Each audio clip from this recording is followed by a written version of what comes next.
Homemade সব ধরনের আইটেমগুলো কিন্তু অনেক বেশি কদর থাকে, কারণ হোমমেড আইটেমগুলো অনেক স্বাস্থ্যসম্মত উপায়ে তৈরি করা হয় আর খেতেও কিন্তু অনেক বেশি টেস্টি হয়। তো আমি চেষ্টা করি সব সময় হোমমেড জিনিসপত্র তৈরি করার জন্য। তো এখানে আর কি আধা কেজি দুধ আমি জাল দিয়ে নিয়েছিলাম, তার ভিতরে আমি 1 প্যাকেট আর কি গুঁড়া দুধ দিয়ে দিয়েছিলাম। আর এখন আর কি এই তো মাটির পাত্রটা কিনে নিয়ে আসছিলাম, তো এই পাত্রে আমি দইটা বসাবো। টক দইটাকে ভালো মতো একটু ফেটে নিতে হবে, তো ফেটে নিচ্ছিলাম আর বাটিতে একটু মাখিয়ে নিলাম যাতে করে দইটা ভালো মতো বসে। এখন ফেটিয়ে রাখা দইয়ের ভিতরে আমি জাল করা দুধটা ঢেলে দিলাম, ঢেলে দিয়ে ভালো করে মিক্স করে নিব। খেয়াল রাখতে হবে যাতে টক দইটা ভালোভাবে মিশে যায় একদম স্মুথলি।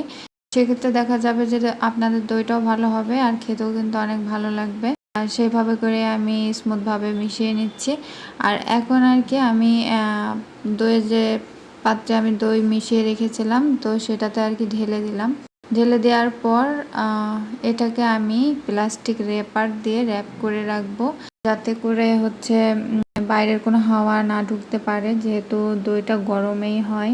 র্যাপিং করা শেষ হয়ে গেছে, এখন আর কি দইটাকে গরম জায়গাতে রাখতে হবে।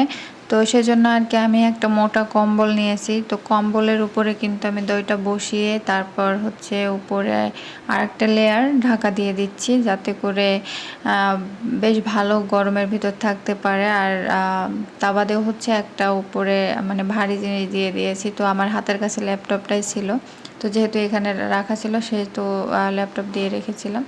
তো যাই হোক, তো সকালবেলা আর কি দেখলাম 8 থেকে 10 ঘন্টা পর আর কি আমি এখান থেকে সরাচ্ছি দইটা। তো দেখি কিভাবে জমেছে কি না। ভালো করে যদি জমে তাহলে তো ভালোই। আমি ভয়তে ছিলাম যে আসলে কীরকম হবে কি। তো বেশ মোটামুটি ভালোই জমেছে। তো তারপর আর কি আমি ফ্রিজে রেখেছিলাম, ফ্রিজে 2-1 ঘন্টা মতো রেখেছিলাম। তারপর আর কি বের করে এই তো একটু খাবো, তো সেজন্য আর কি বের করেছিলাম।